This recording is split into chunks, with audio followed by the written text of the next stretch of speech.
Hey, what's up guys, Riv here. So today we're going to be talking about the very messy situation involving Kingdom Come Deliverance 2 and its developer, Warhorse. Now, this game that releases on February 4th has been a beacon of hope for many gamers because this game is something that goes against all of the woke slop we've been putting up with for the last couple of years. It is a franchise that a lot of people have trust in. However, over the past couple of days, there's been several controversies that have led to a lot of people losing trust in this game and its developer, and now people are canceling their pre-orders in droves for those reasons, and it's really quite a mess. Now let's talk about why this studio is so revered amongst gamers. Well, when its first game came out, it was hit with an absolute barrage of cancel culture from the gaming industry, where you had members of the industry as well as games journalists launching a coordinated crusade to cancel Warhorse, the developer of this game, as well as its creator, Daniel Vavra.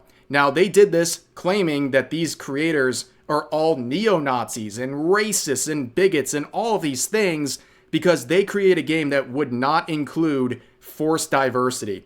Now, this is something that a lot of people were perplexed by because the creators of this, they want to portray this setting in a historically accurate way, and forced diversity didn't make sense. However, the people in the industry used this as an opportunity to attack anyone associated with Warhorse and this title, and it was an absolute smear campaign that would ultimately backfire because gamers would rally behind all of the parties involved and basically prop them up and launch that game into a great level of success.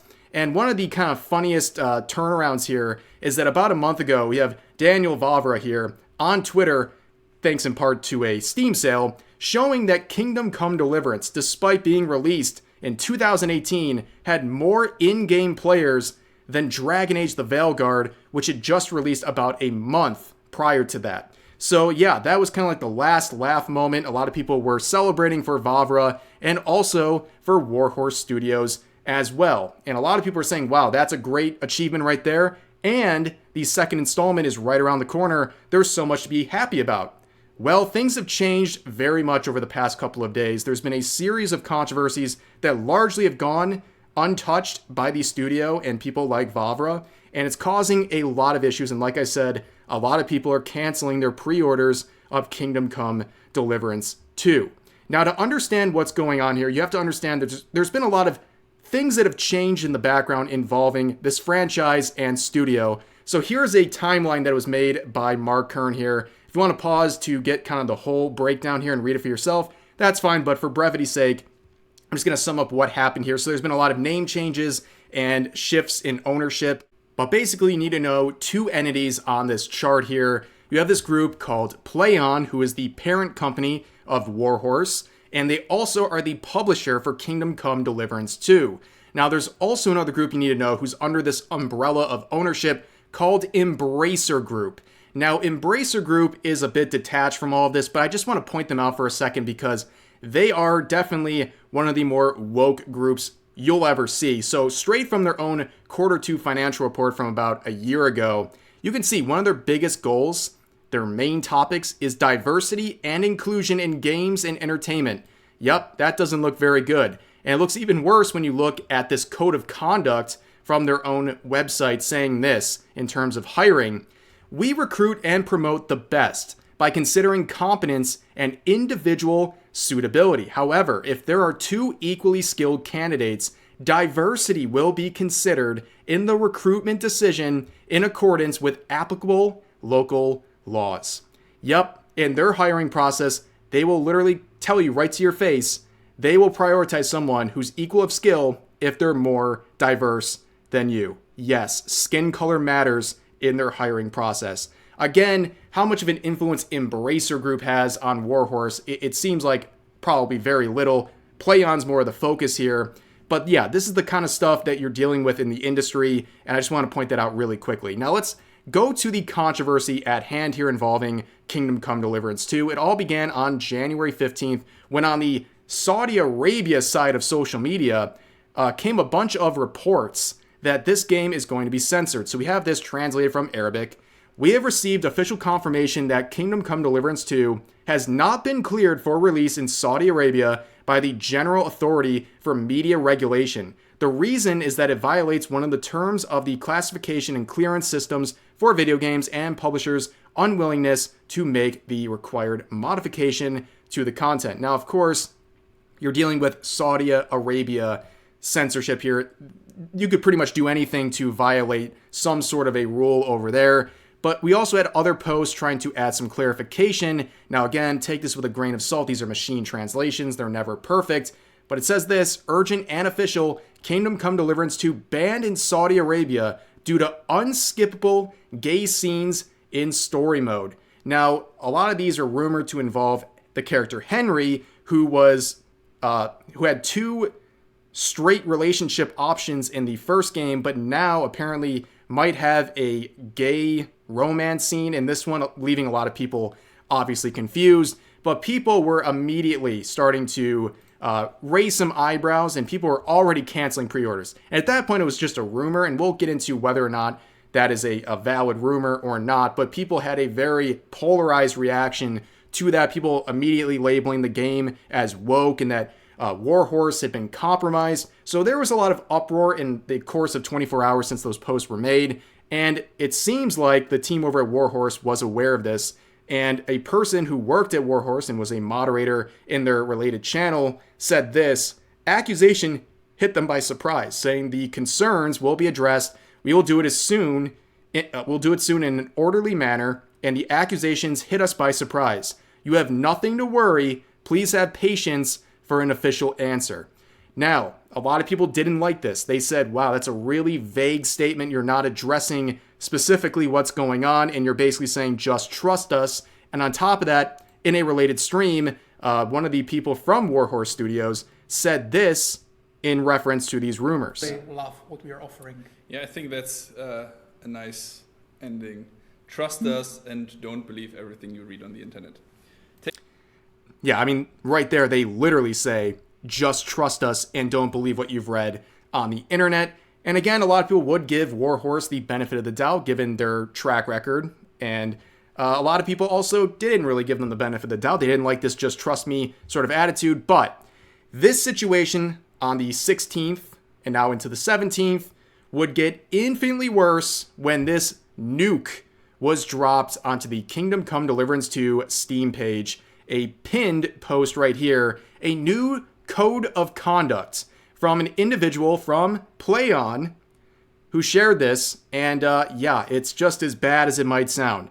So here we have this. We are grateful for the vibrant and passionate discussions that take place here. Your love for this game and its immersive world have forged a unique and thriving community. To ensure that our forums remain welcoming place for all, we are introducing a new set of community rules designed to maintain smooth moderation and foster meaningful, respectful discussions. We get it, this is a PEGI 18 game, and colorful language is part of the vibe. Occasional swearing is fine, but keep it reasonable. Excessive profanity, bigotry, sexism, racism, hate speech, sexual harassment, or threats will not be tolerated. Now, of course, all of this coming right after the issues with the Saudi Arabia censorship. It looks like a really bad, basically order of events here, right? You have that happen, then immediately a new code of conduct comes out saying, don't do this, don't do that. You have all of these, stay on topic, respect others, no political or religious debates, which, again, this game explores those things, so it's kind of interesting that they're trying to do that. But it goes on, then it says, zero tolerance for racism, sexism, homophobia, every ism you can think of, right? And it goes on to basically keep going on that sort of theme, but they make it very clear that basically unless your target is a white male, you're going to be in trouble in this forum based on this new code of conduct. And again, I want to make this very clear. This is the individual, this is the community manager from PlayOn who made that code of conduct on the Steam page. And again, this is not an employee of Warhorse. This is someone who works at the publisher, the parent company of Warhorse, PlayOn, who made this, okay? So let's just make that clear. But the issue that happened here is there was no answer from Warhorse or Vavra or anyone about this code of conduct that caused a lot of issues. This is on the 17th in the discussions here. You can see some of these posts. Woke game. The code of conduct looks like a parody. The new Warhorse Kingdom Come Deliverance 2 community manager is an actual DEI hire. Should have focused on the game instead of getting into politics. Will there be top surgery scars as an option in character creation, bait and switch, information and clarification request? Not going to buy the game until they demonstrate that this game is not woke. And you can see down here, no DEI, no buy. Basically, people wanted some sort of a response from Warhorse because this looks really bad. And again, the only reason someone like me even found this and others like me found this whole connection with PlayOn is because we did research, right? We had to go do research to make sure this was not a Warhorse community manager directly acting on their behalf. But the majority of people are not going to do research. They're going to see this and kind of reasonably assume that is the viewpoint of Warhorse since they seem to be speaking on their behalf. And that right there, more than anything, this code of conduct is a really, really bad look and definitely results in a lot of pre-orders being canceled. And to make matters even worse, on the official Kingdom Come RPG Twitter account, they were hiding replies immediately. Right on the 17th, they were hiding replies. And in particular, I highlight this one because it's asking for answers about not only the unskippable LGBTQ sequence that is rumored, but also that their parent company is publishing this code of conduct for people that don't align with certain values and propaganda, all that stuff. But that's your answer, a non-answer, by hiding the reply. It looks really bad. The optics are absolutely terrible on this. So it would get to a point where then Daniel Vavra would have to come out and make two statements on the matter, one on Facebook saying this. So after the leftists cursing me at Nazis for 10 years, now Nazis are cursing me at Jews because Saudi Arabia might want to ban KCD because of the homosexual scene. And he also made this statement on a Twitter saying, "The game is exactly what I want it to be. No one has tried to influence me as an artist in any way, and anyone who knows me knows I wouldn't let them anyway. Every character in the game has a very clear reason to be where they are, which you'll understand when you play the game. Our goal was, and still is, to show life in a medieval Bohemia as it is easily could have been happened and to tell an interesting story. At the same time, it is a role-playing game, so it is purely up to the player what decisions they make, and for all the decisions they make, they are responsible for the consequences that correspond to the morals and social norms of the time. I don't want to spoil the plot, the important events, and the roles of some of the characters for anyone, so you'll have to see for yourself by playing the game, and then I strongly believe you'll agree with me." Now, of course, again, it's like an answer, but somewhat of a non-answer where there's some interpretation to be open here. And this is one of the responses with a couple hundred likes of the Twitter post saying, "You didn't address anything going on. What about the forum and you guys hiding my reply? What about the gay sex scenes and it being banned in Arabia? What about the back guy in the game? Is he a merchant? Is it just photoshopped? Anything other than wait and see? See what I mean? Boycotting the game." And a lot of people feel this way, honestly. And we would see a lot of discussions on this post, kind of getting an overview of everything that's been going on. And I commented on this if you want to see my comment, but I will basically share my thoughts, and you can feel free to disagree or share your thoughts in the comment section. But I think there's a lot of overreaction to the potential scene here, this gay scene that everyone is basically saying marks the end of this entire franchise, because you don't really know the context of it. You don't know really what's going on here. And to the people saying, oh, if there's a gay scene in it, it's a woke game, I don't think that's a very fair thing. I don't think that's what woke means. Woke means an agenda being shoved down your throat, like Dragon Age the Veilguard, okay? I didn't see anyone calling productions like Game of Thrones woke despite having endless gay scenes in it. But there are people who will see that, if that exists in the game, they don't want any part of it. And you know what? That's fine. That's your prerogative. As always, if there's something in a game you don't like, then just don't buy it. That is totally within your prerogative. You don't even have to explain yourself, right? But there's also a lot of people who will feel a certain way about a scene like that based on the context. If it feels like virtue signaling, they're not going to like that. So to those people, I say also, cancel your pre-orders. Wait for the game to come out and then see what other people are saying who did try it out, and then make a decision based on that. Don't waste your money. Hold back your pre-order. As always, unless you're a diehard fan of something, don't pre-order games, dude. Like, they're not going to run out of that shit. Like, I don't understand why people are so obsessed with doing that. If you're on the fence about a game, let it come out, hear what people have to say, and then make a decision based on that. But that's the issue here. We're talking so much about this rumored scene that is sort of confirmed by Vavra in the Facebook post here. But I think the bigger concerns are the optics with the community manager, the code of conduct, and also the hiding of replies, and really just the lack of communication here. I think that is the heart of the issue, and that's why a lot of people are concerned about this, and I think that should be the focus.